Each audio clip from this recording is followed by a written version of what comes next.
Hello there, this is Mickey Wright. I want to welcome you guys to Beauty Superstars Talk. It's your backstage pass to experts in beauty, and this is a special Legends episode. So if you followed the show for any length of time, you know that each month is a series. It's around a special topic, and this month it's the root of hair loss. And most times my Legend interview is connected to the topic, but this month Spirit called and said, call Fred Miller, and I was obedient. So I'll tell you more about him shortly. And I'd like to actually take time to thank our sponsor, which is Black Beauty Expo. And the Black Beauty Expo is the hottest show for Black creative entrepreneurs in the hair, fashion, photography, modeling, and makeup industry. So their next show is August the 1st in Atlanta, Georgia, a live show. And be sure to follow them and keep up with the latest news on the show and for special vendor packages. In addition, I'm super excited to announce that I'm now the Global Education Director for the Black Beauty Expo. So if you are interested in educating, please reach out to me. And it actually is amazing how many posts that I see online about how wonderful things are going when you're in a salon suite. But when I actually speak with people one-on-one, I hear a different story. So if you don't want to struggle any longer, I invite you to visit beautysuperstars.com and download my free guide, which is called 5 Things to Know Before You Open Your Salon Suite. And it's perfect even if you're already in a suite. So some stylists have already told me it's really been a game changer for them. So this month, as I mentioned, we are looking at the root of hair loss, and we're going to take a deep dive into it. Unfortunately, it's one of the fastest growing areas of in beauty. And millions of women are actually losing their hair earlier in life and at record rates. And as hairstylists, we want to know, how can we help our clients? And if you're experiencing hair loss, what do you need to do? Who do you need to see? Where do you start? And that's what we're taking a look at over the next 3 Tuesdays. We had Gigi Ford on earlier this week she's a hair replacement expert, and she was phenomenal. So if you have any questions, so definitely take a look at her interview. And next Tuesday, we're going to explore what the body has to do with hair loss. Like, what's that got to do with it? So with trichologist Danielle McBride of McBride Hair Restoration, and she takes us on a wonderful journey. So you don't want to miss it, and you'll end up probably a little healthier whether you're experiencing hair loss or not from joining us. But my guest tonight is a legend in his own right. He's been behind the scene for more than 3 decades, making those of us who are in front of the whether it's on stage or on camera, to look our best. And his name is Fred Miller Jr., and he has worked with so many legends and greats that he will not only share his own story, but take us backstage into the world of show production, and will actually enlighten us on some of our favorite top hairstylists, makeup artists, and entrepreneurs in the industry. Names like Sam Fine, Kimberly Kimball, Lisa Price with Carol's Daughter. All the list is endless, and he's known some of the legends as well. And so we're definitely going to dive into that as well, with Olive Benson, Thomas Hayden, the Gardners that started the Soft Sheen empire that is now known as Soft Sheen Carson. So if you're, I'm ready to peep backstage, and I'm hoping that you are. So I want to invite you, if you're not already, to follow me on Instagram. It's at Mickey Wright, which Mickey is just 1K. Everyone always wants to give me extra ones, but just MIKIWRIGHT, because I'll be sharing all month long some hair loss tips. So you don't want to miss those. And like I said, if you've missed any of the previous Beauty Superstars Talk interviews, they are all available on beautysuperstars.com right now. And you can go beautysuperstars.com/podcast, and you can actually watch them on there, and you can actually listen to the podcast as well. And it's like they're available on Apple, iTunes, Spotify, and all as well. And so if you're on any of those, we'd love for you to subscribe and leave your comments. And so, again, my name is Mickey Wright, and I want to just let you know how grateful I am for the privilege that I have every week to meet with amazing Black beauty bosses who are making their mark in the beauty industry. And this is actually more than a podcast. It is a movement to encourage Black excellence, entrepreneurship, to preserve our history, and to bring healing to our industry. So many people have asked, how they can partner with us to expand the work that we're doing. And I'm happy to announce that we do have a new partner program, and you can even sponsor a deserving student or beauty pro with training to help them advance their career. So just visit beautysuperstars.com and look for the red button. So without further ado, I want to welcome my guest, Fred Miller Jr., and share his bio with you, and we will jump right in. So how are you doing, Fred? I am absolutely wonderful. Great. I'm so happy to hear it. I'm so happy that you're here. I'm going to share your bio and then we're going to go for it. So take off time. So, Fred Miller is a veteran of more than 35 years in the ethnic beauty and personal care products market. With a bachelor's degree in advertising, design, and communication, he uses his creative eye in a number of ways.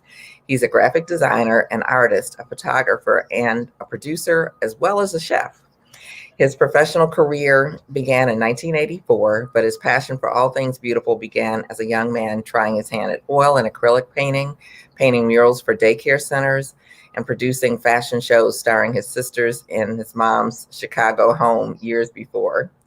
He's booked models for television and print, produced and directed photo shoots and productions for trade shows nationally and globally in the Caribbean, London, Paris, and Italy, and he's worked with a host of celebrity hairstylists, makeup artists, photographers, fashion designers, and models, building strong, long-lasting relationships.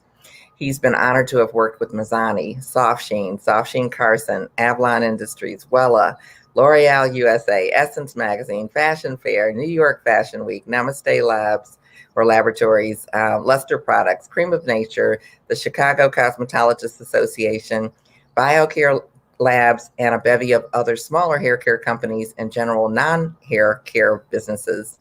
And his eyes have been set on his ongoing efforts of working with on his brand, Darker Horse Creative's fundraising vehicle, the DHC Beauty Bash, that celebrates the beauty industry and those who excel in it.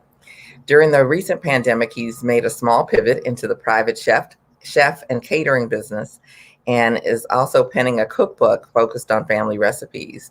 His passion remains the same through every platform approached, productions, models, or food, bringing creativity and beauty to the forefront via any medium with flawless execution. So, woo-hoo. Pretty impressive. Yeah. Was that me? Yeah, that was you.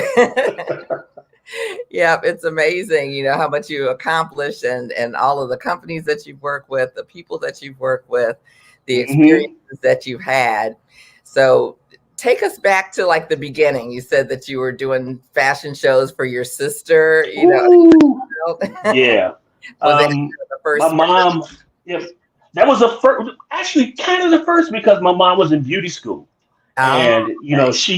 she would drag my poor sister, who was a couple of years under me, because she was tall and she was gorgeous and she had a head full of hair.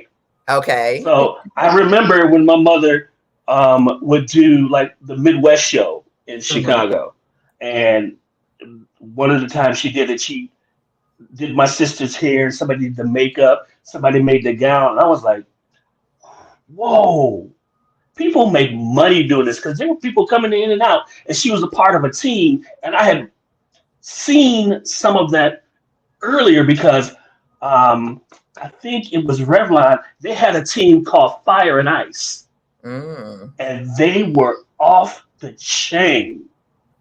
And I remember seeing them at trade shows. I was like, okay, somebody has to do this. They don't all do this by themselves because I saw as my mom and her team put the stuff together for my sister. I said, yeah, there's something about this. And during that time, I was, as the bio said, I was painting murals for one of the daycare centers in my neighborhood. Mm. And there's a woman who's in Chicago. She was a famous DJ on WVON, and she saw the mural, and she told the lady who hired me to do the mural. She says, "Who is this man?" Her name was Bernadine C. Washington. Okay. Everybody knew who she was. And she asked the manager, who is this young man who is doing this? Because I stayed outside and painted as the kids were coming into the school so they can see that somebody in the neighborhood who looked like them was doing this painting. So she told her who I was, and she took all my information and gave it to Mr. Gardner. Oh, Because wow. at that time, Mr. Gardner was hiring people from the inner city to work at Sawsheen. And this was right at the time where Carefree Curl was blowing up. Okay. So that's what started me in all of this. I'm like, okay, Carefree Curl. And they had all the commercials on the radio and the TV. So Hmm. I went, she says, okay, you need to be here at this time uh, to get this job. I say, job? Okay. And I was 19 years old. Wow. And I went in and they said, fill this form out. I filled it out, go to the doctor and get the exam done. And a day later, I worked at Sawsheen. And that was actually, and this is, whew, that was 37 years ago yesterday. Yesterday. Wow. Yeah, yesterday. Maybe that's why Spirit said, call Fred now. Exactly. I was like, what? 37 years ago, Wow. I started at Sawsheen. That's where my professional beauty career started. That is incredible. And from then, it went Incredible. from the That's little line they had us. It was something else. And for somebody who had just gotten out of high school who knew nothing about working in a professional place, it was incredible. The stuff that I saw in there and saw Sheen cranking out all of those yellow and red bottles, it was something else. Yeah. Yeah, your story of getting involved with it is incredible as well. There was no door knocking and all of that kind of No, stuff. right, right. It just the doors open, and I think that's when you're The in. doors open. It was actually really, it was, I'm going to say it was divinely led Hmm. because I was in places where I would not have been. Right, right. So I'm Wow. like, okay, all of this stuff led up to today. Yeah. So one of the things that I'm interested to hear, because I think it's hard for people who weren't, involved in beauty, at least, even if you weren't in the industry yet, to really imagine what soft sheen was to this country, Oh my, yeah, Black women, yeah.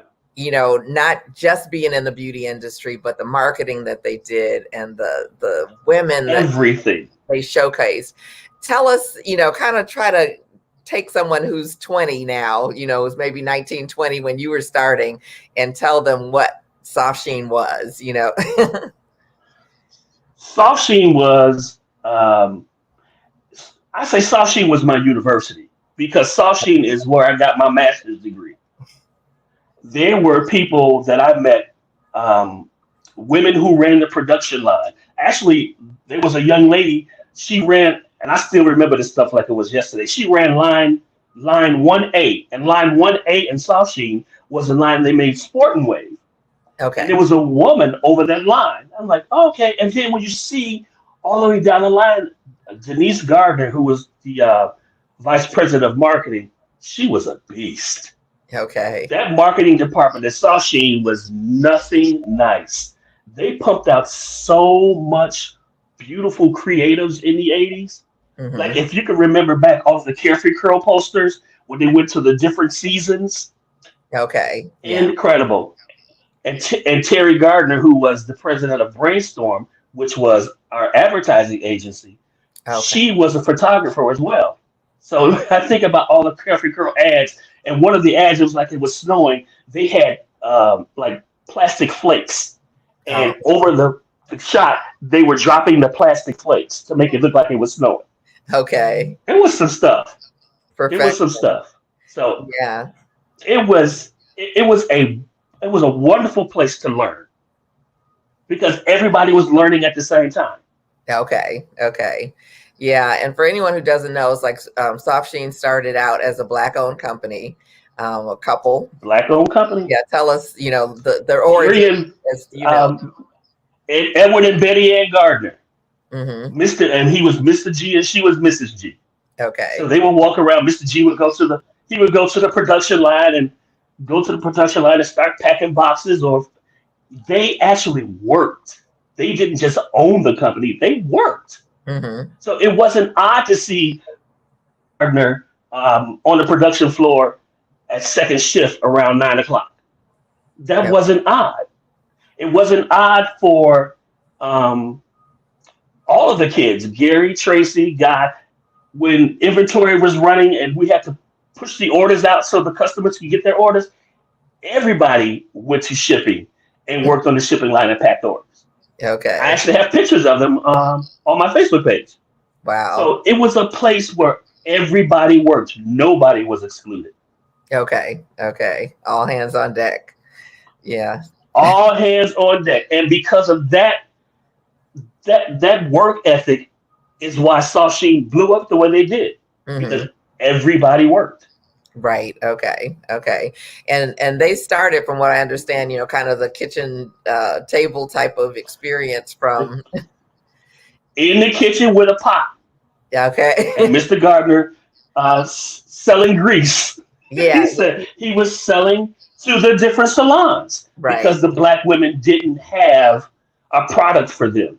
Mm. So his first product was called Hair and Scalp. It was a hair oil. Okay. I didn't know And that. he pushed it and he pushed it from one product until it had 5 different shelves in the beauty supply. Okay. Yeah. Yeah. Across the country. And globally. Across the world. Yeah. Globally. Yes. Yeah. Yeah. So all of that, I mean, I had the opportunity to work through all of it. I worked from production filling bottles Uh-huh. to shipping, putting products in boxes, Okay. marketing and sales, and then trade shows. Okay. All at the same time or at different points in time? Oh, just at different points in time. Okay. And each one led to The next. me producing trade shows. Got it. Okay. Yeah. So what was that first position when you were 19? That first position was special projects. Okay. We were putting, if people who knew about sporting waves back in the day, they had a little plastic, we called them blister packs. It was a can of sporting waves with a do-rag or a cloth. What's those little things they put on the skull caps? Mm-hmm. Inside a little plastic dome. And we Okay. pushed them through, seal them, and put them in a box. That was my first job. I worked on the special products line making Sporting Wave blister packs. Okay. Love it. So I've known you for many, many years, and I don't feel like I know exactly what you do. So tell us what you do, like in terms of the event production, because that's the role I've most seen. In terms of the event, it's twofold for me because when it was my turn to do trade shows, it was is that me? That was me, and I Oh, I'm sorry. apologize. I usually put my phone on do not disturb, and I No worries. go And I ahead. didn't either. I just got a call. But mine was twofold because when I started, it was in shipping and receiving, and I was packing the boxes for trade shows. My boss was everybody knew him, Eddie Wilson. Eddie was the man for trade shows. So I worked with him in the warehouse first, packing up the boxes for the different trade shows. Wishing I said, "Oh, I wish I could go here. I wish I could go there," and it actually happened maybe 3 months before I got there. I was working on special projects, and we were doing relaxer tubs, putting that bottom-fire on top of the relaxer tubs and sealing them. We were working one Saturday, and Gary Gardner came to work the line with us. Okay. And we were just standing there. I'm at the end of the line because I'm putting the boxes on the skids, and Gary is pushing the jars to me, and I pack them. And he came next to me. He says, "What are you wearing?" And I've been a fragrance beast all my life. So I told him I was wearing Armani. He says, "You're packing boxes on a pallet and you're wearing Giorgio Armani." I said, "Yeah, I like it." He says, "Okay." And we just kept working. And then he asked me, "If you had your choice, where would you want to work in the company?" I didn't stutter. I said, "Marketing." Mm. Didn't think about it anymore. I came back to work that Monday. They had a note on my locker. Go to HR. That day, I started working for sales and marketing. Wow. And then that's when I started working with Eddie, packing the stuff for trade shows. And Okay. it just got so good that I just packed them all. And then Eddie said, um, Ethan said I can take you to a trade show. What? So that's when it started. We went to the Big Show Expo, Okay. In Bernice, Philadelphia. and that in Philadelphia. That Okay. was my first trade show, the Big Show Expo, and that was mind blowing to me. I was like, "This is what y'all do," and all I did was I kept my head down. Anything Eddie said do, I did, Hmm. and that went on for a long time. And we just jumped, and I started getting the trade show schedule. And he says, "Okay, you're doing this, and this." We were doing trade shows every month, Hmm. every month, and then it boiled into when um, they were doing, I think it was Wave Nouveau's release. Okay. They started adding me to model calls. Okay, Yeah. you work here, you can, pass out forms at the model calls. I'm like, oh, okay. And then I got involved in that. Okay. So the models came before the trade shows. So, okay, I'm helping, doing this, doing that. And then um, Soft Sheen was sold. Okay. Okay. So So you I were did all of that up until Soft Sheen was sold. And then I was doing everything because the company started thinning out. And I saw that where there was no one doing it, I just stepped in and did it. Okay. So it just happened haphazardly. So it became models, and then it became trade shows because there was no one there to do them. But I had done them so many times or so often with Eddie that I knew what they were doing. Right. So I would go into a show, and I'd have to order the staging, I had to order the lighting, I had to order the electricity, I had to order everything. And I Hmm. learned how to do that by just going in with Eddie and Eddie telling me what's going on. Hmm. And it became second nature to Okay. plan a trade show.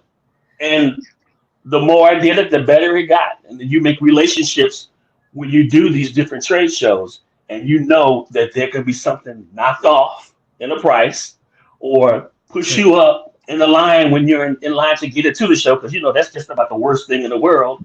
If you're bringing all of your stuff in and you're in that marshalling yard, you have to wait. But there's some things that you can do to get out of that marshalling yard to speed it up. And those are the things that I learned because those were the relationships I made as I worked the trade shows. And there were many. So models, then trade shows, and then all of them together. I was the person to do the models and the setup and the ordering. So that's when it started getting real fun Okay. because I Okay. would have a casting call at Soft Sheen, or they'd give me some money to get a hotel ballroom. Hmm. That was the most fun when you could. This is when you had to put ads in the paper Okay. to announce a model call. Yeah. Now, So I'm like, like what it the was newspapers. hard work, but it was fun. Right? It's all the internet now. Yeah. Yeah. Do an open So, casting online. That's the easiest thing to do. do take us like little step by little step. You're still having trouble hearing me? Hello. There you go. Can you hear me? Okay. Um, yeah, take us a little step Yeah, by it's step. delayed, but I hear you. So what's the model call like? You're gathering a lot of different models. Oh, well, you find out. In our case, if it's a brand who's looking for something, say like we they were looking for Carefree Cure Gold, Optimum Care when they had the relaxer kit, and they were looking for Wave Nouveau Men. Okay. So we put an ad in the newspaper, and they tell me what they wanted, what the specifics were. If it was for print, all they needed you to be was pretty with hair. because it didn't matter how tall you are for print.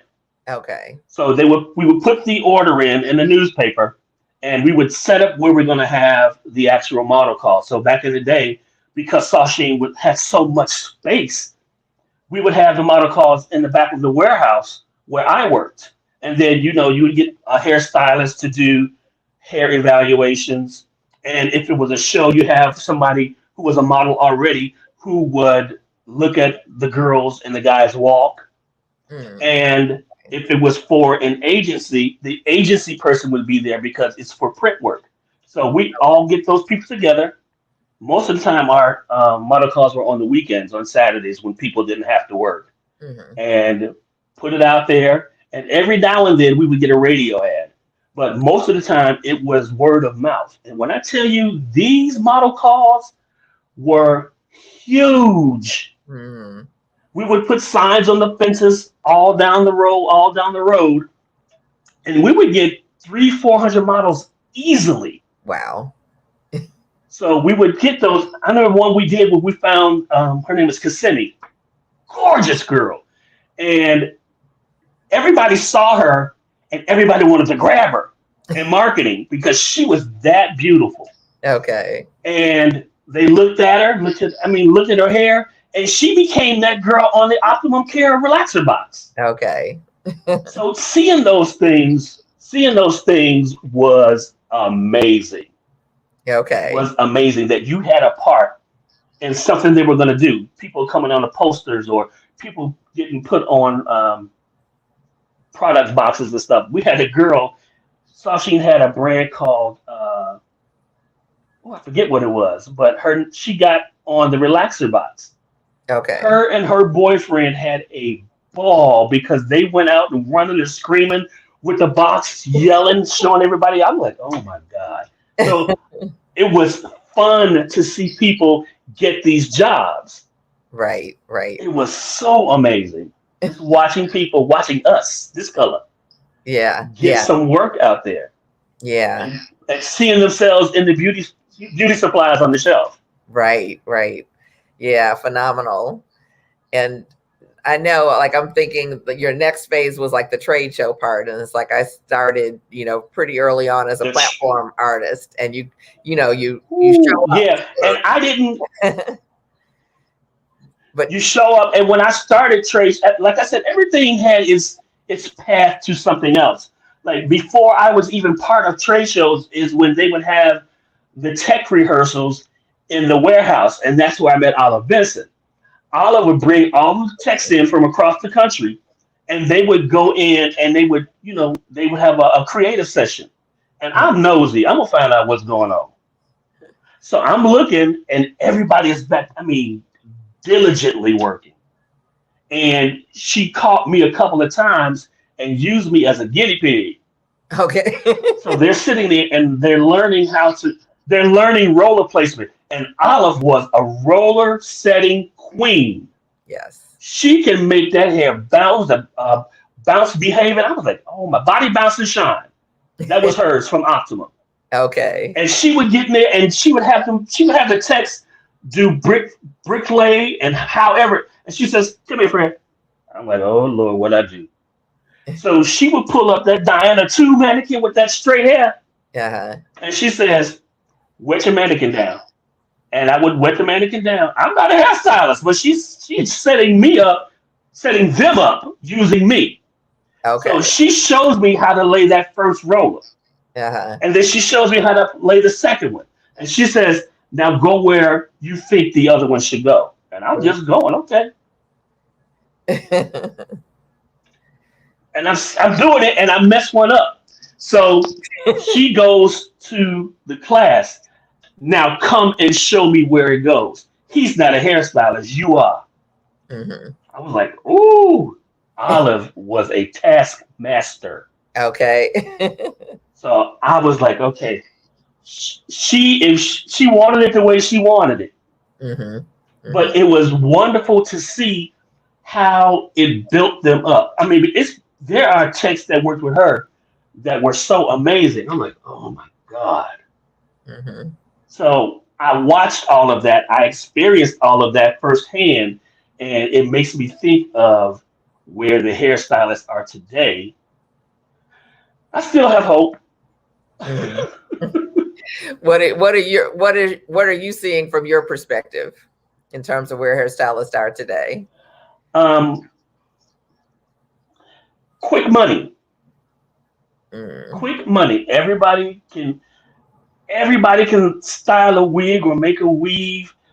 I want to see somebody, and there are a couple of people who I love watching online. Hmm. And natural hair is beautiful if you know how to handle it.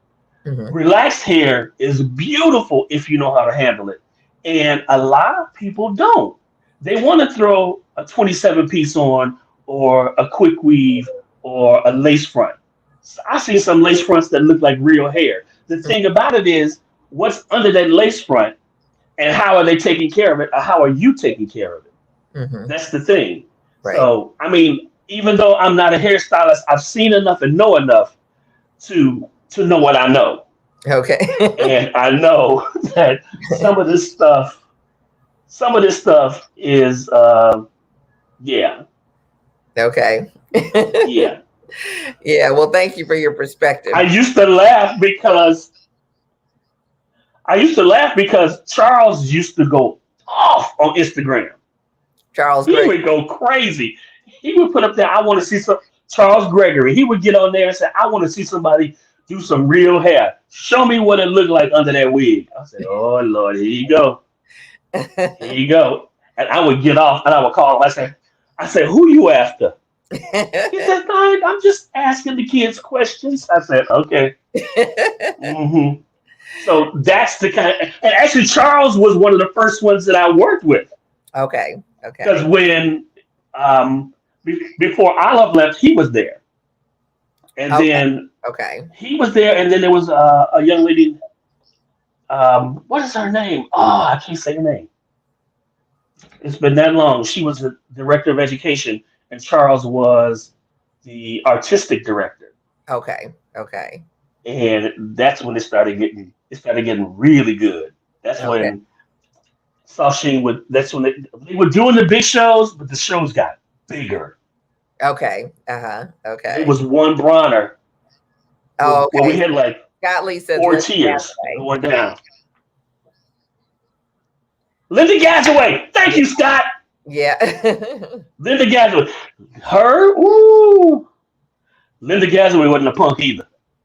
She was absolutely wonderful. And she was from Kentucky. Okay. And she had that little country twang. And come here, sugar, do this. Come here, sugar. I'm like, ooh, okay. But I that team was remember amazing. They had, her. huh? I think I remember her now that you're saying that. Yeah. Yeah. It was Linda and her husband, Ray Gazaway Okay. from Louisville, Kentucky.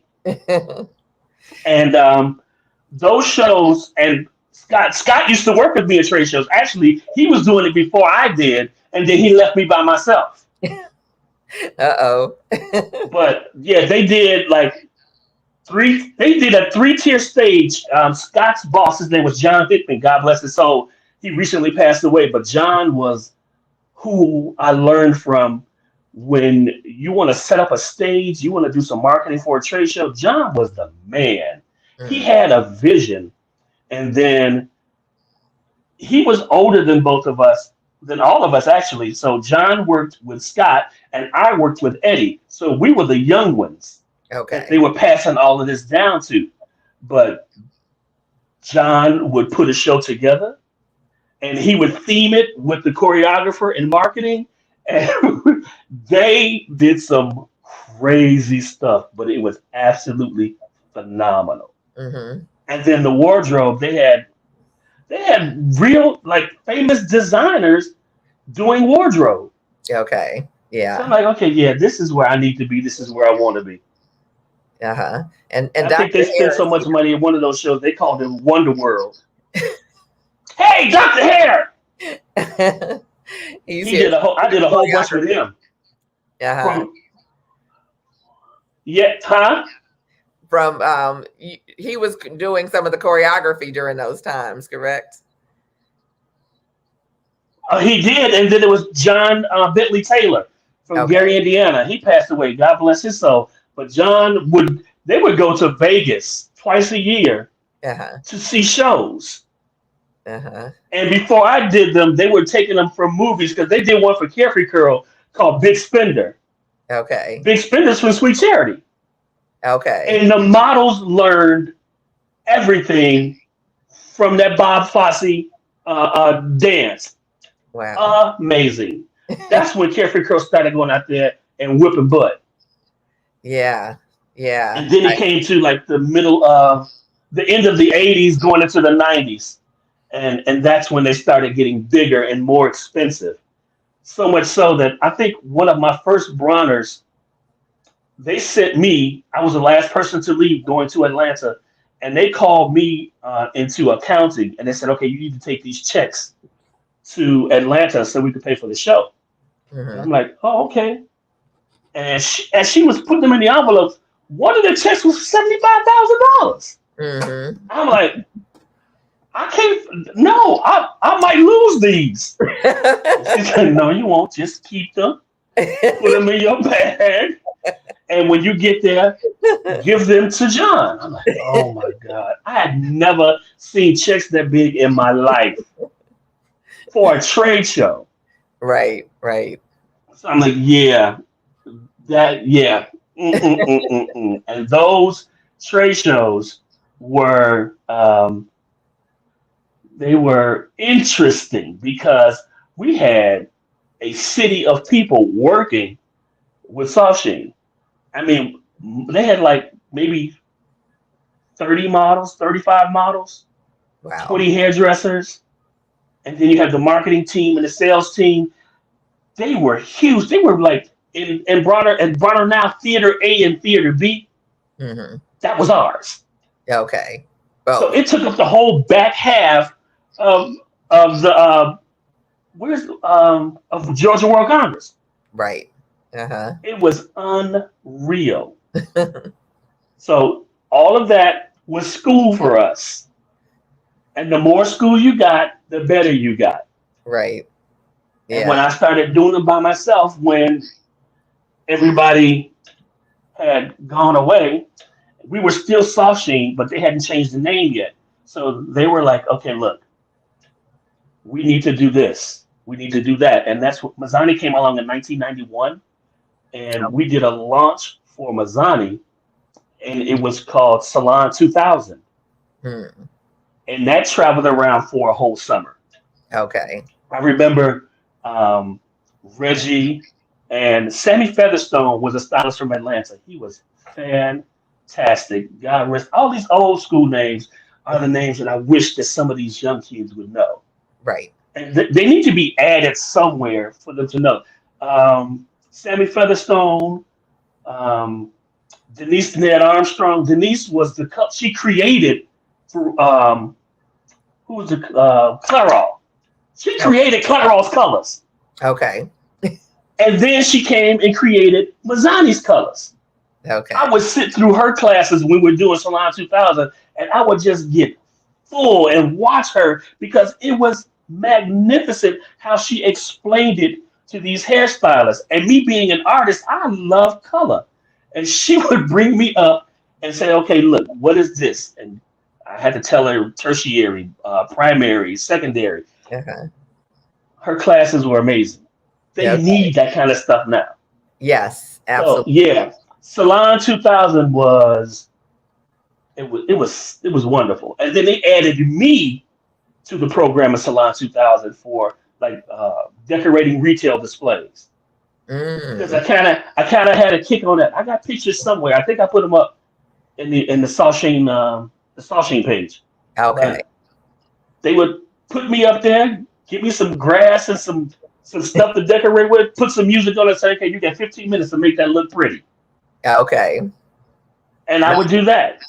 And then go back and set the mics again and set the lights. right. And it was wonderful, especially now to see where Mazzani is and knowing that I and a whole bunch of other people were responsible for its launch, helped it become the grown lady that she is now. Yes. Yeah. Well, we applaud you. It's like that. I mean, there's so much fabulousness.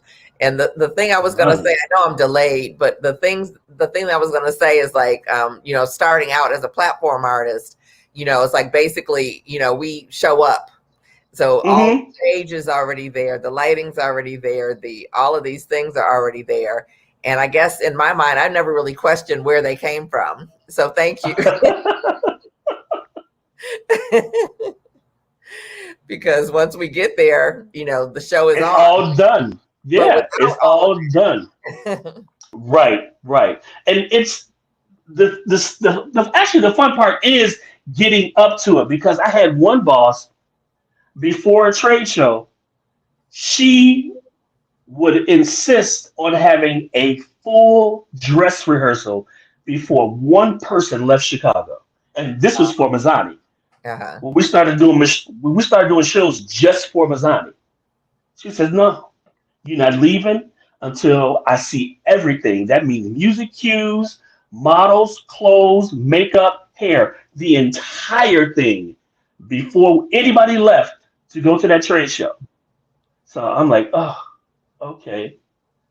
And it taught me something very, very special. Always be ready. What the old folks say, if you stay ready, you don't have to get ready. Right, right. So that's what she taught me. And I was like, Clarissa Wilson. She Mm-hmm. was the director of education then. Okay. Uh-huh. And she had an eye for beauty. She had an eye for fashion. She had an eye for everything pretty.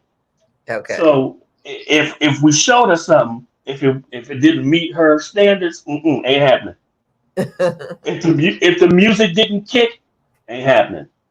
So I got very, very skilled at finding the models that they wanted, Mm-hmm. getting the perfect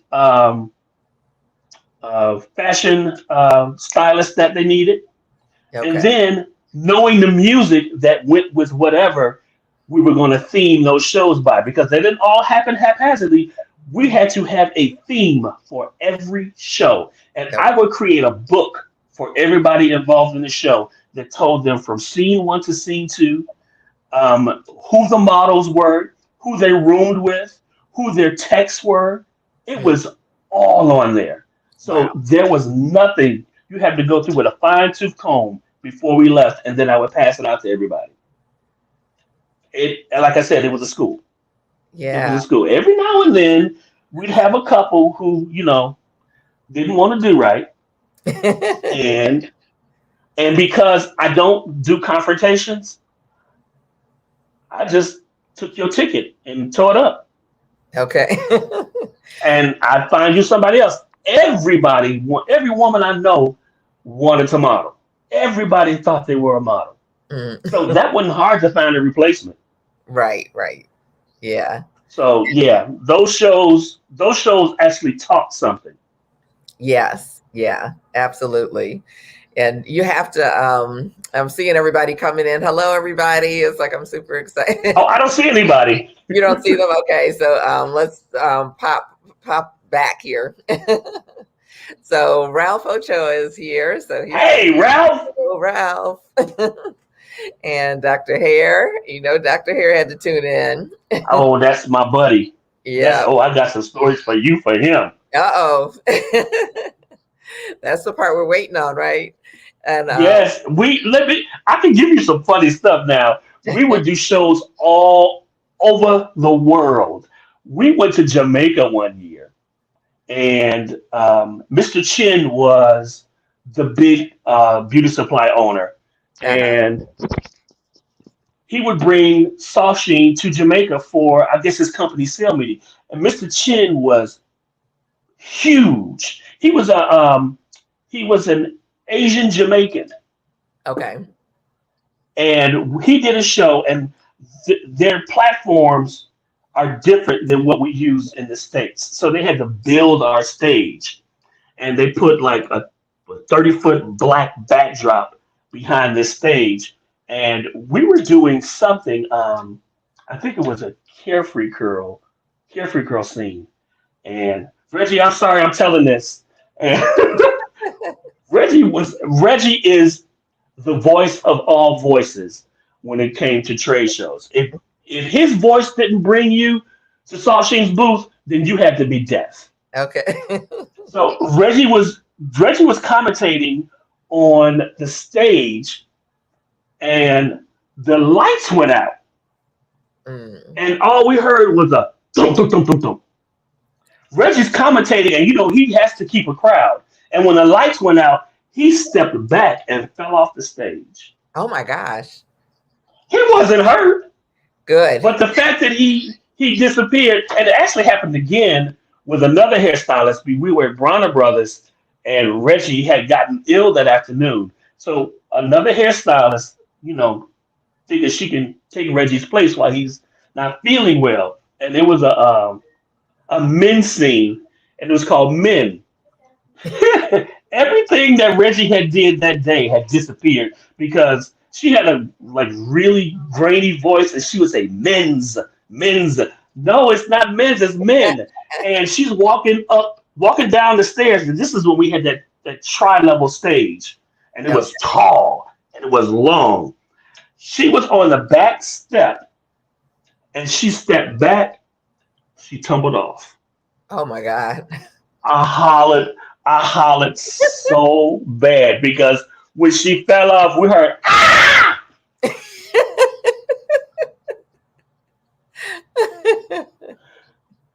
So I'm like, it's things always happen. Right. We had a young lady in Atlanta for Bronner's, and they were to color her hair. Um, they had gone through everything. Is this your true color? Is it a color? What have you done to your hair? We're gonna do it. They did the Right. patch test the day before. Okay, we didn't see anything. And the girl had told a lie. She was using something else in her hair, and they colored her hair, and it went screwy. So it wasn't the color they wanted it to be. And the girl saw her hair, and she went running and screaming how ugly she was and how horrible her hair was. And I was like, girl, sit your butt there. This is ruined my career. And at that time, she was the new she was the new commentator for Ebony Fashion Fair. Oh wow. And Denise was there. And Denise, she calmed her down. She says, look, honey, we're going to get this right. You were using something in your hair you didn't tell us you were using. So Denise did a color correction. She came back just as beautiful as she did when she came in. And she's like, oh, you made me pretty again. I wanted to punch her in her face. I'm like, some of them came in with more than they needed to be. Okay. So I'm like, yeah. But we had a lot of crazy stuff happen like that. I'm We were in sure. New York City for IBS, and we had these dresses made. I'm not gonna call this person's name out. He made us a dress that he promised us he could make, and he shipped it to New York to make it in time for that first show. And we opened it up, and it was trash. It was trash, and he had been paid. I was Mhm. so mad at him. Oh We wow. put the dress on the girl just to see, and it was absolutely awful. It was awful. I ain't calling no names, but he's still around, and he did us dirty. Wow. He did us dirty. I'm like, oh my God. So I learned then to start picking um, fashion designers who actually knew what they were doing. And we used most of the same ones a lot of times. There was a guy in Chicago, and he made the most beautiful gowns with walking coats to go with them. Uh, That boy was bad. Quentin D. Alexander. yes. Yeah. Quentin made some of the baddest gowns. You can tell they were Quentin's gowns when they were on stage. Uh-huh. And then another guy we used in Atlanta, I used him a lot. I used him up until maybe 2 years ago before I stopped getting, booked for trade shows because everybody stopped doing them. Okay. I can't say it. He's in Atlanta, and that boy, Um, you know his name. You know who I'm trying to say. yeah, I can't call. His dresses are so cold. I'm like, okay, I have enough money to rent them. Can I rent some clothes? He would let me rent clothes because they were going to pay for them. Every time we did a trade show, I call him. Okay, Mhm. look, I got this. I ain't trying to pole mouth you. This is what I got. If I can only get 3 dresses, guess what? I'm only gonna get 3 dresses. Okay. So I'm like, oh, and when we would stop people in trade shows because they were that cute. I mean, that boy made some gorgeous clothes. Uh-huh. And then I would get clothes by happenstance because of James Harris. Now, Okay. James Harris has the sweetest taste. So I would start getting James's overrides. He would go to New York and get Douglas Says to make his clothes. And Douglas makes some bad clothes too. And Okay. I'm like, James, can I borrow those clothes? He says, what you want to use them for? I said, Ronda Brothers. He says, what am I using if I go? I said, you got closets full of clothes. Don't play with me. James would get a 3-bedroom apartment and he would sleep in one room and there would be clothes and stuff all over the place. And I Okay. say, I just need, I sound like a kid begging, I just need Right. 6 gowns. There's it's Okay, like you're let me saying send them to you. Leon for the designer in Atlanta. Yes, yes. Over That boy is a beast Robertson. with clothes. Okay. We did Mazzani did um, I don't think it was a show, it was a presentation that they were involved in called Hair Stories. And it was presented in different museums throughout the country. So we did one in Chicago, we did one in New Orleans, and then one in Sacramento. Hmm. That boy Leon, he made some gowns that make your mouth. So we were doing setup in the hotel in Chicago, and whenever James did his show, James comes in working. He don't put his clothes up and say, "Let me go get something to eat," and then I go back. James Harris comes into the city working, Okay. and then he give me a call. Hey, quick, come up to my room. Bring your hot glue gun. Okay. Okay. So I'd be up in there making his accessories. Okay. James Harris, I love my hot glue gun. James Harris taught me how to utilize it even better. Because Okay. I would be up in there making umbrellas, making bookcases. See, I'm like everything he needed. Okay, just to make the show look or presentation better than I know it could be. It's my job now. I'm gonna do that. We Nice. went up there and did those 3 gowns, and James and Maurice did the hair.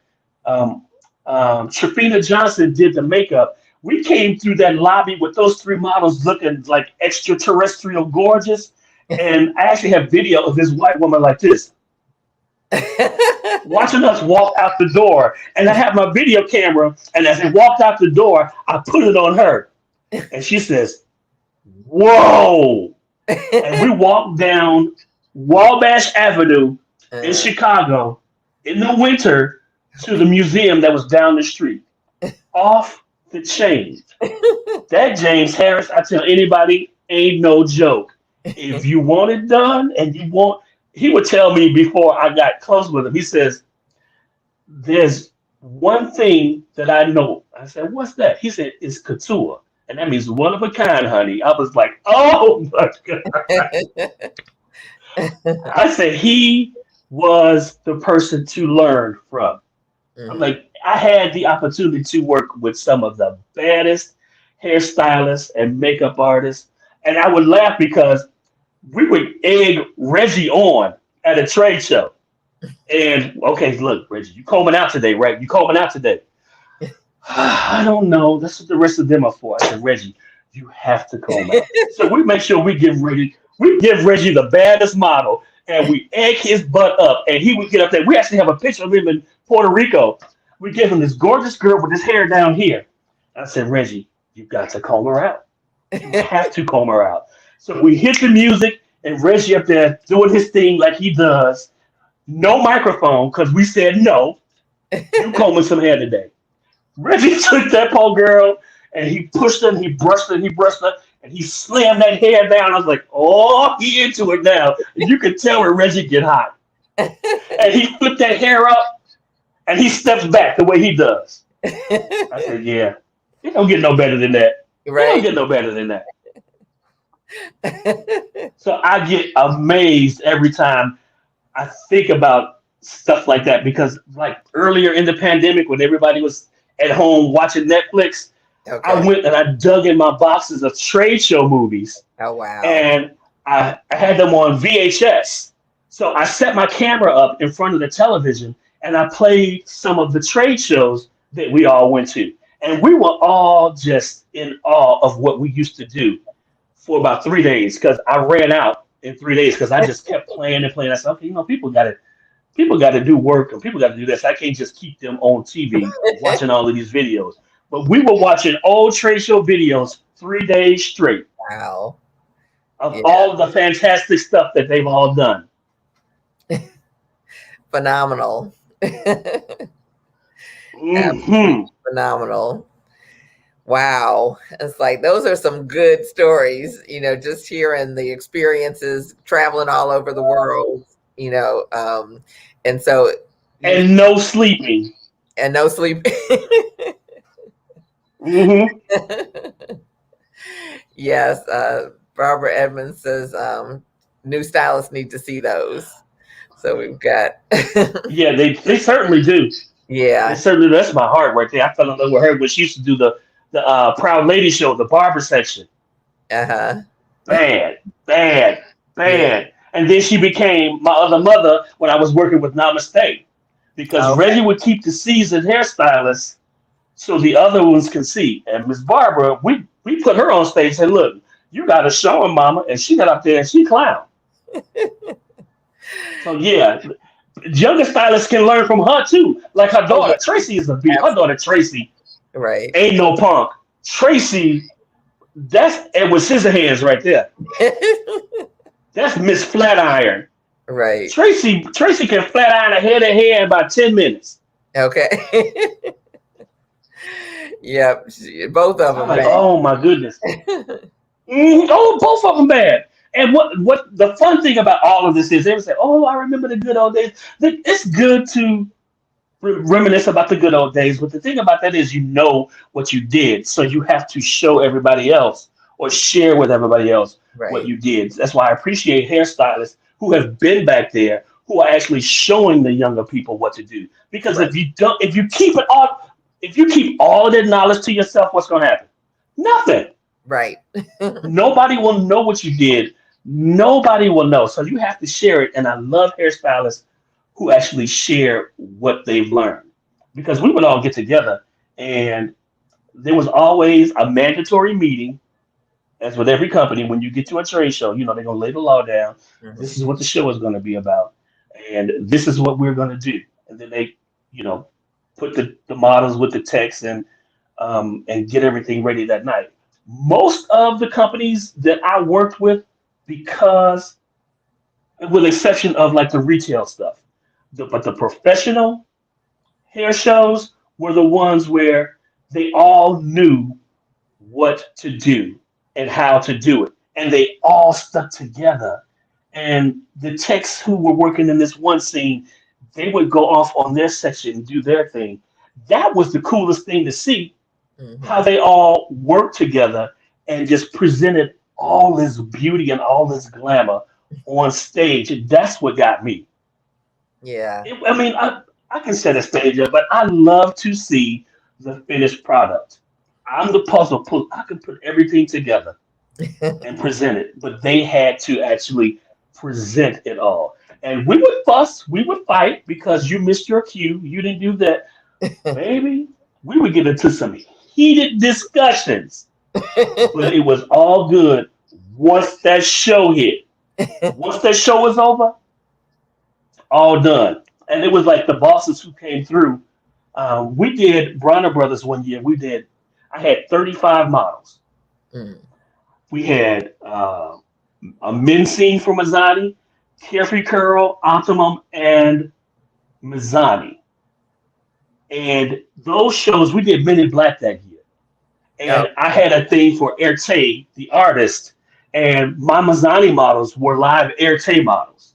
So wow. I was at home, spray sparkling globes, glitter all over my house. The fashion stylist is buying sequined material and wrapping the girl. This how we had a fashion stylist, Gretchen Garcia, absolutely amazing. She took one whole, I think it was 2 yards of sequin fabric and wrapped a dress on the model and pinned it up. You wouldn't know it was just fabric.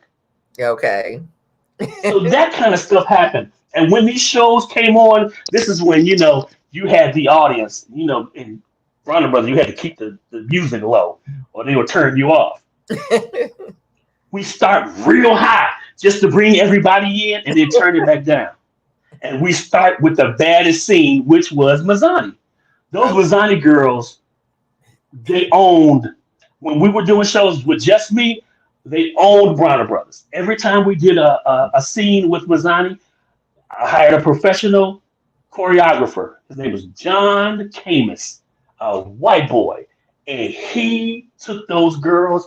Our rehearsals, this is how bad it was. Our rehearsals at home were from 6 o'clock to midnight. Mm. Mm-hmm. And you had to come to rehearsal in order to get paid. Those were the baddest shows we ever did. And we had standing room only in those shows because they were that bad. And because I am a Janet Jackson fan, every show I did had to have a Janet piece in it. Okay. John hooked them up. I remember that one Bronner, we couldn't even, was standing like 15 deep at Bronner Brothers. Mm-hmm. And our boss was Ethan Foster. He was the vice president of sales. We would watch him and his demeanor as the show went through. If he was pleased, his chest pushed out a little bit more. If there was something that we needed to fix, he had a little flip pad and he would write in it. But most of the time, he would be standing there like this, watching everybody come to our stage. It was fun. That's what it was for me. It was fun. It's when companies, where they didn't hate on each other, but they would battle each other. Yeah. To see who produced the best stage production. Mm-hmm. Do you remember in Proud Lady when they used to have the best stage, the most entertaining stage, the best looking booth? They used to do all of that at Proud Lady. Uh-huh. And of course, it was Saul Sheen and then there was Luster. Saul Sheen, Luster. And that was so much fun because we all knew each other. Right. We would all go to dinner with each other. We would all hang out together. It wasn't you work for them, I can't talk to you. Right. None of that madness. So Yeah. I'm like, yeah, it was absolutely fun. Yeah, it's like those, I miss those days because, the big budgets are kind of gone, even prior to COVID and all of the actions and that type right. of, and like you said, those little competitions between, like, oh, no, we're going to have the best stage. We're going to have the best this, Right. It was a lot of fun. And be bold enough to be dogging each other. I was like, it was so much fun. So are there any things that stand out as special moments? Like you told us some of the things like flipping off the stage. That's kind of crazy. But there's special moments. Here's one, and I have a picture of it. We were at Afro Hair and Beauty in London in the Alexandria Palace. And they gave us like 15 minutes on the grand stage. It was huge. The runway was about 40, 50 feet long. Wow. So I bought models from the States. We had to pick like 8 models or 6 models to bring with us. And at the time, we were just doing Mazzani, that would be Carefree Curl, was it? I forget what it was. It was a new brand that we did, and we bought the models for each stage presentation with us. And they gave us that whole thing. And I asked some of the girls, if you got something fly, bring it with you. Reggie was on stage emceeing something else, and he was actually on stage. And this is wild to see it now. He was on stage with a local DJ and an up and coming Idris Elba. Okay. Okay. Uh-huh. And that was wild. That was wild to see now that we were sitting there partying with the not famous Idris Elba. I'm like, I can't. It's absolutely, I loved it. Okay. And then for Soft Sheen, was it Soft Sheen UK and Africa? We had a whole separate team. And on that team for the UK and Africa was, I can't say his name, but he played Adebisi in Oz. Okay. Okay. He was a Sporting Waves model.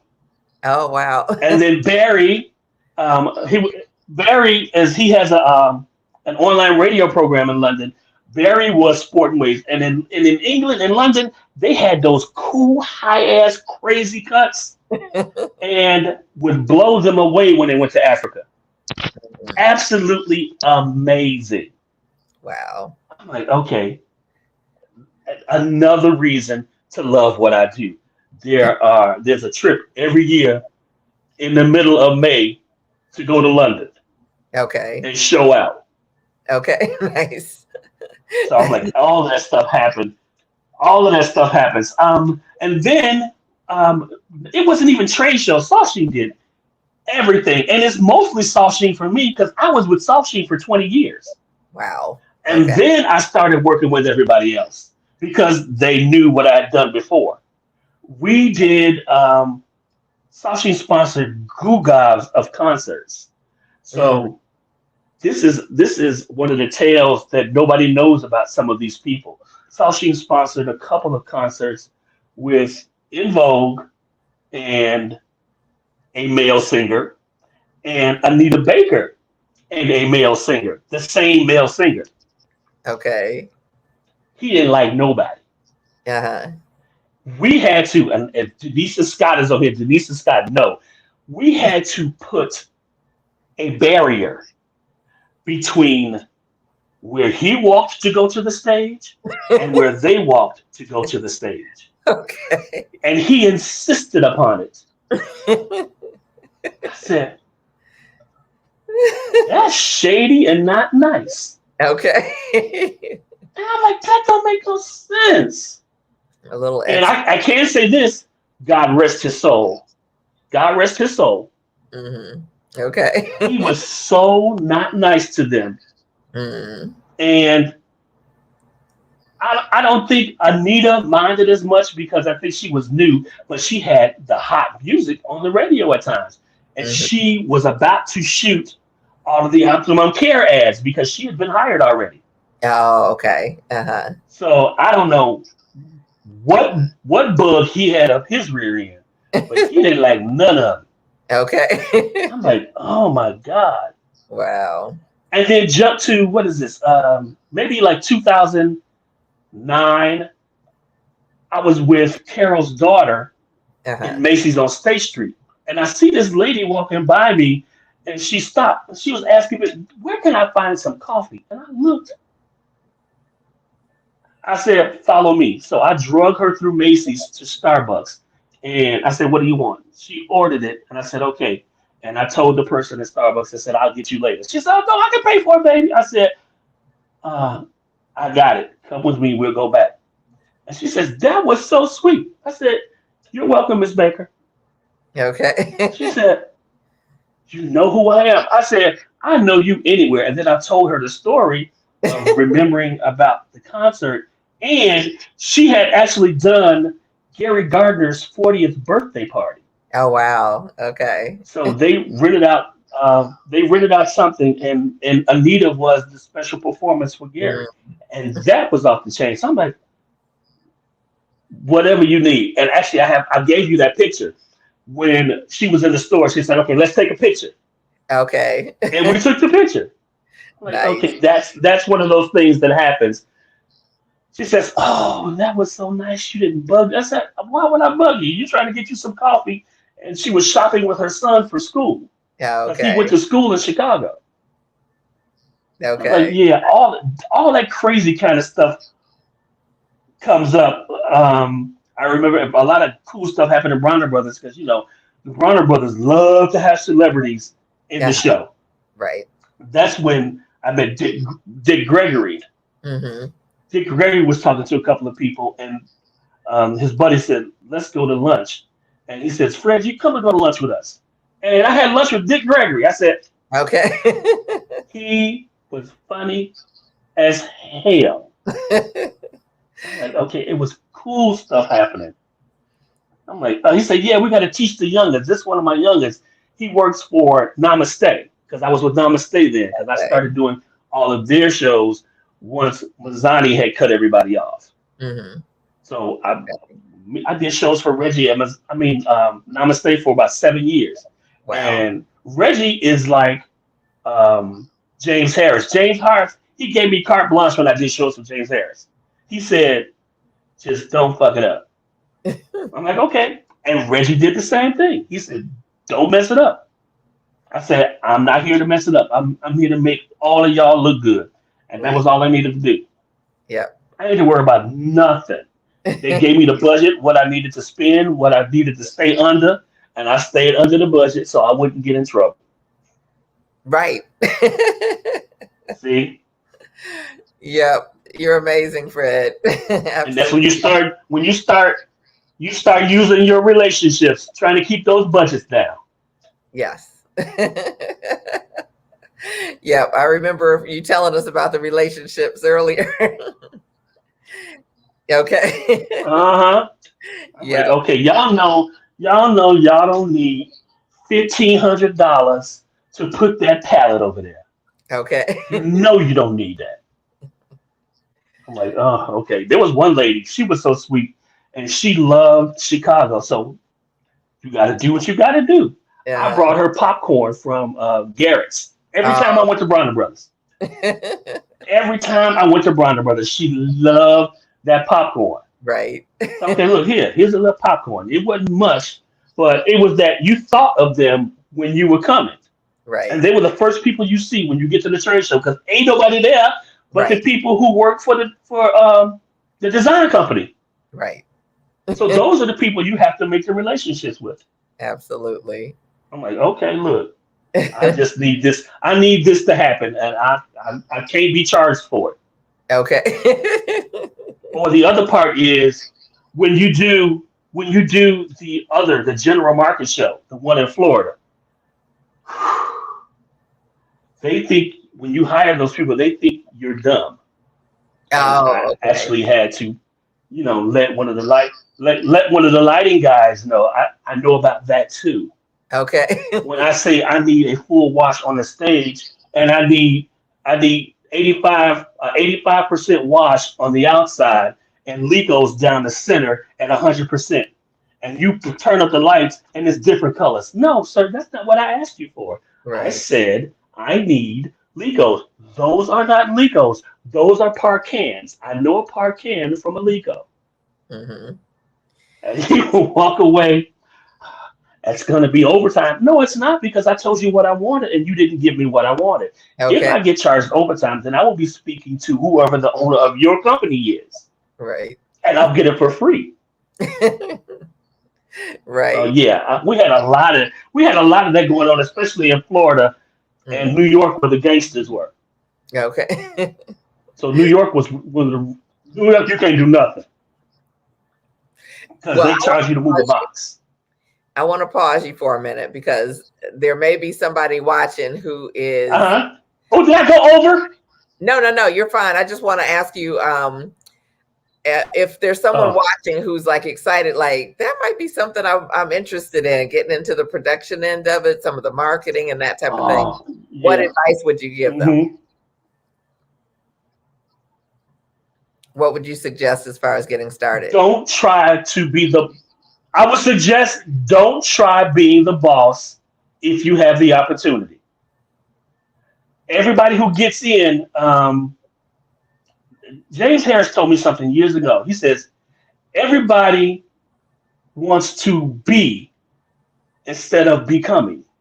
Mm-hmm. So I'm like, okay, and then that's it. If you get your foot in, take that foot and walk into that door. If they need you to fill a box, if they need you to seal a box, if they need you to carry a box, do that. Mm-hmm. You can't come in and be the boss. It ain't happening unless they hire you to do that. Right. If they hire you to assist, if they hire you to do anything other than what you want, because what you want won't always happen. So Mm-hmm. go in with the knowledge that I got my foot in.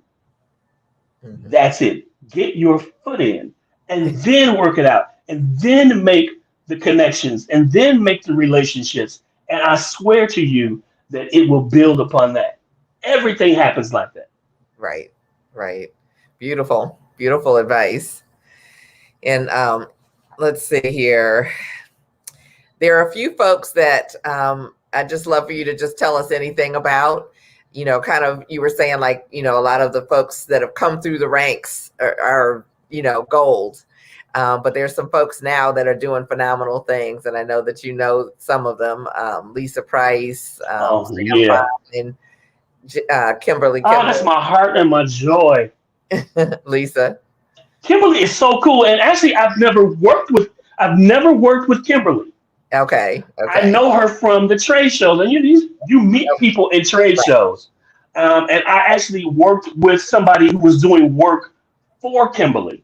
Okay. And Kimberly, just every time I met her, she was so beautifully pleasant and easy to talk to. It's not like she had this thing sitting on her shoulder, like, yeah, I got a badass reality show, and you're not talking to me because I'm not going to listen. She Right. was everything other than that. She was so sweet. I'm like, okay, yeah, I like you because she didn't run. Oh, no, no, she didn't run and do that. And all my buddies, Sam and Oscar. Sam is so cool. Sam Fine. Everybody should know who he is if you're into beauty. Sam Yeah. Fine is the baddest makeup artist on the planet, and I love hearing him speak because he has a lot to offer. I met Sam in, I want to say 1991. In 91 at a trade show, he was signing his book, Mm. Fine Beauty. And I had all of my girls from Soft Sheen. And I guess he came and saw the show a couple of times and he signed my book. And I was like, okay, he's really nice. And then I had the opportunity to work with him Okay. because I was like Sam and Oscar were the dream team for anything in advertising. Sam on the face, Oscar on the hair, you could not lose it. And if you did, shame on you. Okay. We did, my boss gave me my first, I call it cushy job. She says, okay, I need you to produce a video for Bronner Brothers. And you tell me what it's going to be. I went home that night. I started thinking about it, and I came back and I presented it. She says, "Okay, this is your budget. Tell me who we're going to interview." So I said, "There was we're going to do Sam. We did James. We did Rob Willis, Mhm. a fashion designer in New York, Magic, Mhm. and who was it? And Sam." And we wrote the script of all of the questions. We bought everybody's tickets to bring them into Chicago, and it was my job to pull this thing together. That was one of the most fantastic things I have ever done. And I have a copy of the videotape, and I actually played that during the pandemic. Okay. We want And to see it. yeah, and it was just so, I wouldn't say educational, but they were telling you the truth Mm. about what happened. And it was so cool that we had so much to use, we couldn't even use it all. Like some of the deep stuff that Sam got into, we couldn't even use it all. Some of the stuff that James and Rob got into and Maurice, we couldn't get into it because we had to make it I think a 10-minute video because you can't Right. play something longer than that and Warner Brothers to keep everybody's attention. Right. So that was one of my favorite things to have done to produce that it was called the Modern Masters, and everybody were the top of their field at that point. And once they had all gone, we had to give them gifts. And I remember my boss saying, "Okay, we're going to send Sam a bottle of champagne. And what should we send them?" I said, "A bottle of Cristal." She said, "Here's my credit card. Go get it." And we sent them that. That was so much fun. And that was one of the bigger moments for me because I put that together and I produced it. I Right. hired the cameraman, and it was so much fun. Yeah. And then it's with Oscar. I never worked with Oscar because he was always doing stuff behind scenes, and he was always doing the photo shoots in New York that I didn't have the opportunity to do back then. Mm. Afterwards, when I was doing the trade shows and stuff, I got a chance to do the photo shoots. I got a chance to hire the models for the photo shoots. Oscar and I didn't actually work together until like 2006. I cast a commercial for Namaste. Mm. So I think they wanted this whole blogger thing. So I hired all of the bloggers for the commercial. Angela Styles, she was in that. I hired her for that. Okay. And Oscar was doing the hair behind the scenes. So I walk on set after I hire everybody, and they're doing the first day shoot. And I go into, they've rented a home in Lincoln Park, the expensive area where those other people live. And these people rented this big bad house, and Oscar was in one of the bedrooms. I look around the corner. I said, "Oh, I didn't know it was gonna be you." Oscar, Oscar pushed some hair out. I'm like, okay, I knew you were bad. Okay, and we had a ball doing that commercial. And then the next time, I worked with Avalon, and this is when Avalon was looking for a name to go with the trade shows. So they looked at Oscar's social media pages and saw the stuff that he was doing because at that time he was doing Nicki Minaj for her tour, Okay. Uh-huh. and they chose Oscar to do trade shows with them. So he came in and met with everybody, and then it's okay. Look, Oscar is going to work with us for all of the big trade shows. So his first show with us was Premiere. Okay. And I said, okay, I see it. I love it. He's bad. He pushed some hair out. He had not done too many trade shows. So, it was wonderful to see him push through and do what he does. And when he talked, they were all in his face like this. Because Oscar is bad. Right.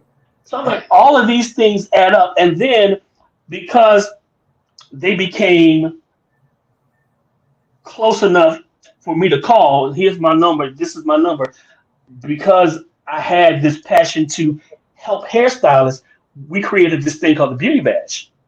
The Okay. Beauty Bash happened every year. We would give awards to outstanding hairstylists and have a party and raise money at the same time. Uh-huh. So one year we gave Oscar the pace setter award, Mm. and then maybe 4 years after that we gave Sam our Vanguard award, which is the top. That's you are doing everything and everybody wants to be you. So that year we gave Sam his award.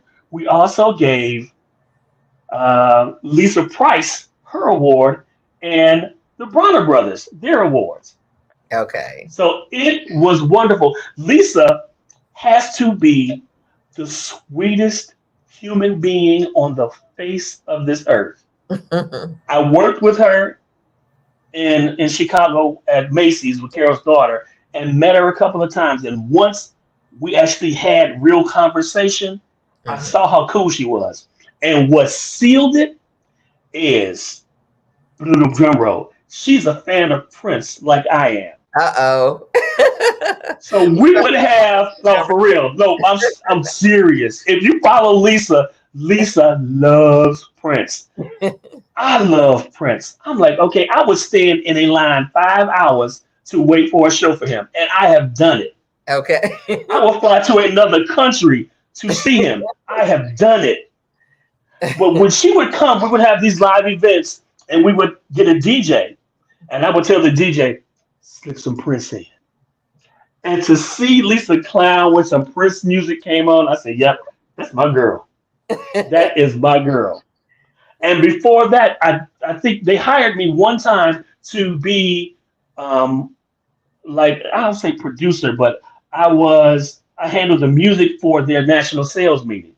Okay. And the minute I met her, I said, yeah, that is the woman right there. And she had just gotten her baby Becca. Rebecca was in a carrier, a baby. Rebecca's like 16 now. And we all took turns holding the baby when Lisa would go on stage and practice her theme for the sales meeting. So it was a line of us holding the baby until Lisa came back. I don't think Lisa ever held her the one day I was there because everybody kept taking her. Everybody wanted to hold that baby. So that was funny.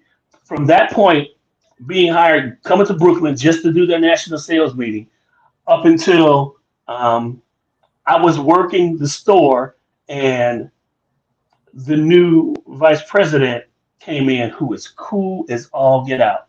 Martina Josephs. She's now she's the president of Dr. Hauschka, the skincare products.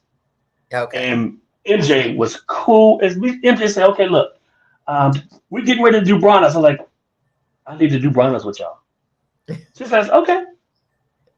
So she told them in the store, Fred's going to do whatever. And then they got together with whoever, got me my ticket, and I was at Bronner that weekend. Okay. I said, oh, okay, yeah, this was cool. Everybody I met when I was working with them were so very cool. I'm like, from the people who work in the field, there's a guy, Edwin. Edwin was something else. He was the man. He was the educator in the field for all of the stores.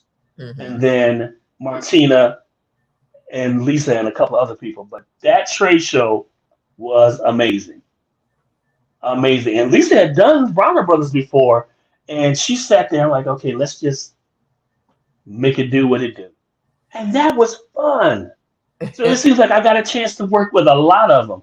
There's one company who I actually did work for, but they never hired me because they were going through stuff, and that was Fashion Fair.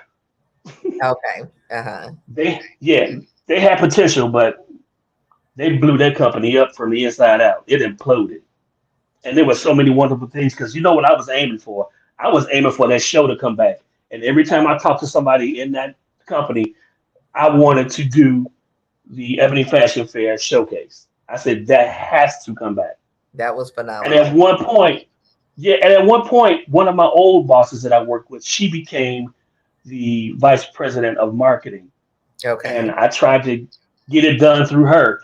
And that's when the company really started crumbling. Mm. So I knew that wasn't going to happen no time soon. Yeah. So I'm like, oh, well. And there he goes. Hold on, let me plug my phone in. Fashion Fair. Uh-oh. Yeah, it was. And the thing about it is they had the history and the culture behind them. And they ain't do nothing with it. Yeah. Not a thing.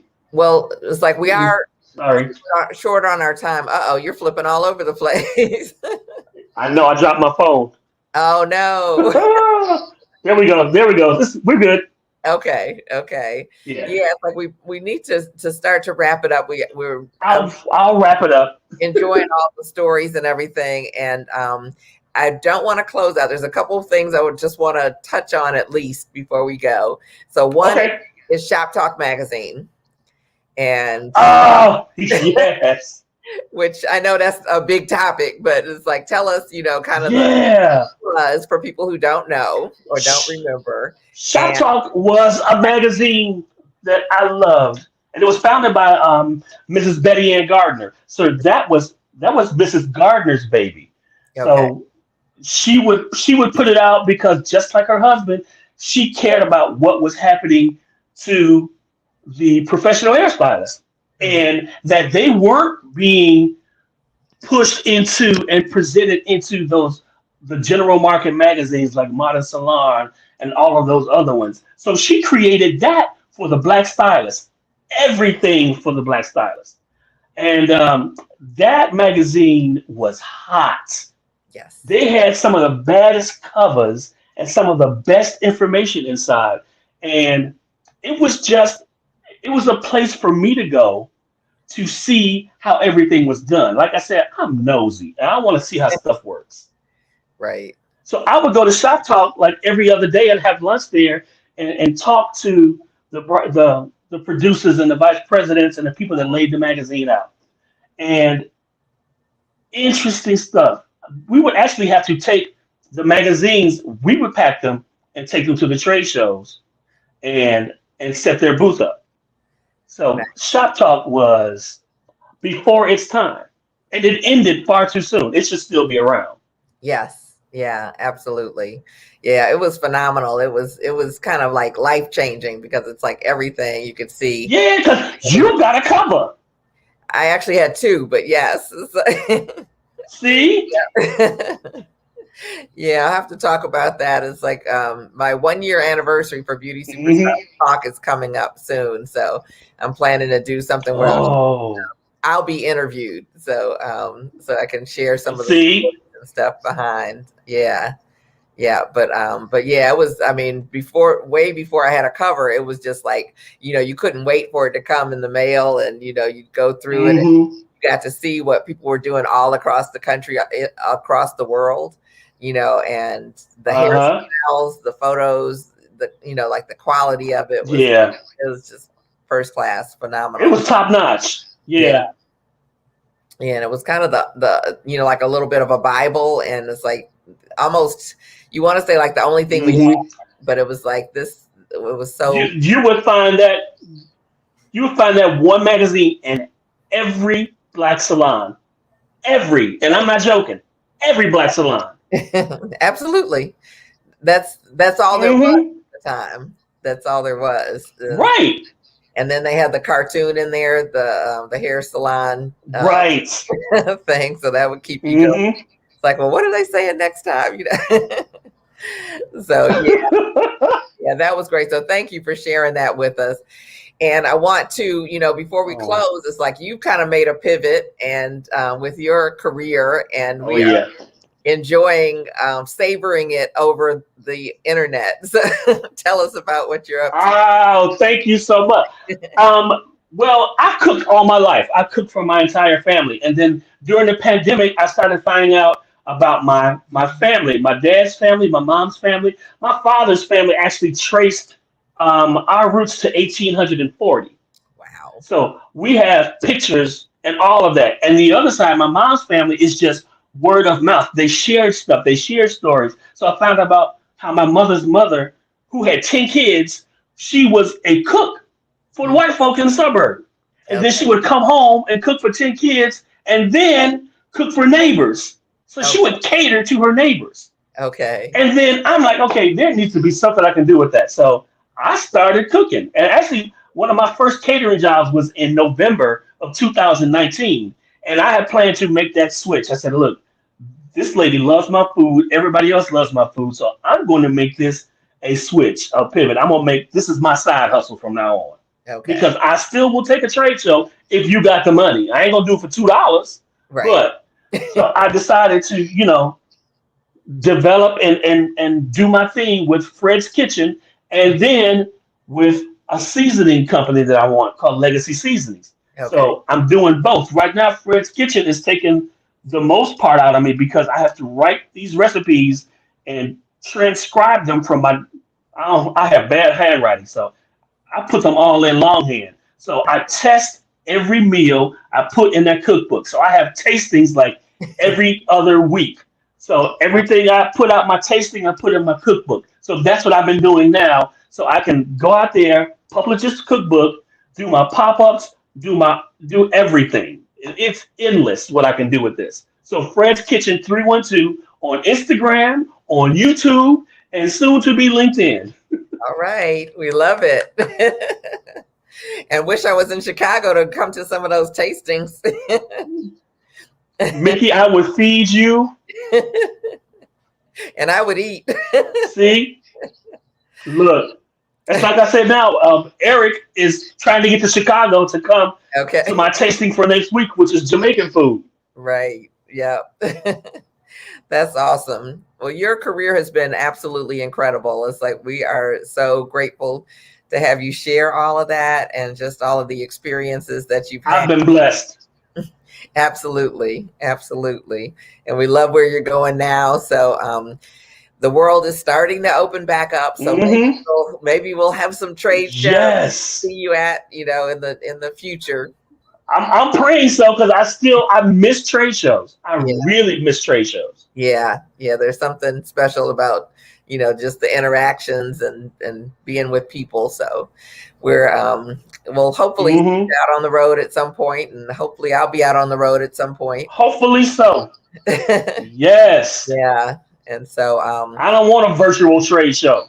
Okay. Yeah. It's like we're getting used to virtual, but it's like there's something special about it. So yeah, and you have done just a phenomenal job because, when you go to the show, it's like you don't always think about the production that's going on behind it. We just see what's on the stage and say, "Oh, that was great," but we don't realize all of the things that went in beforehand, like well beforehand. It's a whole bunch of blood, sweat, and tears. Absolutely. So thank you. And I know if you've done them. I know the hairstylists are the ones that get laid on because you're the one that has to do the work on the stage. Yes. Yep. Absolutely. And it's like we don't even necessarily think about all of the background things that are already done there before we get there, but we're there before everyone else doing the prep for the models, doing all of the creating and that type of thing that we may need to bring with us, especially if you're competing and all of those things. We don't have the big crews. Oh yeah, the competitions. Yeah. And all of that. So there's so many pieces and layers that go into it, and we all have to, work together. And it's like, that's why we, become like a family. So, yeah. Right. Exactly. Yeah. Family that you keep for a long time, if you're lucky. Yes. Yep. Absolutely. Well, thank you so much. I want to thank everybody for being here. I know this has gone a little bit long, but we want to capture these stories. It's like that's part of what Beauty Superstars is all about. There's history that we don't know about. There are things that have gone on. There are people that have just majorly contributed to our industry, and a lot of people don't know anything about it. And Shop Talk magazine was just such an iconic publication in the Black beauty industry. And I don't know if any of you guys saw it, but I did the Black Hair History tribute during Black History Month, where each day I celebrated one person or what have you. And I chose Shop Talk, not as a person, but something that had a great impact on the beauty industry. And I can tell you, trying to find research on the internet, it's almost like it never existed. And I think that's a shame. So, yeah. So I want to contribute in whatever. And I want to say this before you shut it off. Sure. I'm gonna make it my business to try to find the old editor and manager so we can get you some information, because I know you need it more than anybody else if you're trying to preserve all of this stuff. Because I know some people who are still around. I just need to make phone calls to find out where they are. That would be absolutely fabulous. I would love that. Yeah, definitely. Thank you, Fred. Yeah, so thank you guys for hanging out with us, whether you're watching live or whether you're watching this on the replay. We appreciate you being here. I'll be back next Tuesday. It's like this was our doubleheader week, so we're here on Tuesday and Thursday. But next Tuesday I'll be back. We'll continue the Root of Hair Loss series, and we'll have Danielle McBride, who is like a naturopath. She's trained to do naturopathic medicine as well as trichology, and she'll be talking about us. Her title is "The Body Never Lies," And there are clues that your body is trying to tell you, and a lot of them are coming out in your hair, which is why your hair is coming out. And so we're going to talk about what are the real roots of what's going on with your hair loss and the thinning and all of that we're seeing so much of. So definitely plan to join us Tuesday. It's at 7 p.m. Eastern time, and we'll look forward to seeing you there. Let's see, Beauty Superstars. If you've missed any of these interviews, definitely you can go to beautysuperstars.com/podcast, and you can be able to watch them or listen on the podcast, which we're still backlogged with trying to get the previous ones on the podcast. But you can listen on the go with the ones that are there, and we'll continue to add to them.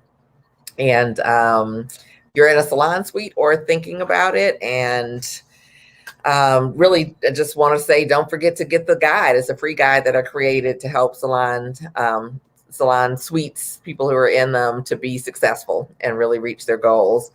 And it's at beautysuperstars.com, so you can download that for free. And we just want to say thank you again to our sponsor, Black Beauty Expo. The show will be coming up August 1st, so that'll be an actual live trade show. And if you are interested in being part of it, to please let me know. It's like I'm the global education director, and would love to. We want to have the most fabulous education going on. So contact me, and I want to say thanks again, and thank you again, Fred. We appreciate you and all that you've contributed to this industry. So have a great evening. It is my pleasure. It is my pleasure. Yeah, we shall see you all soon next Tuesday. So take good care.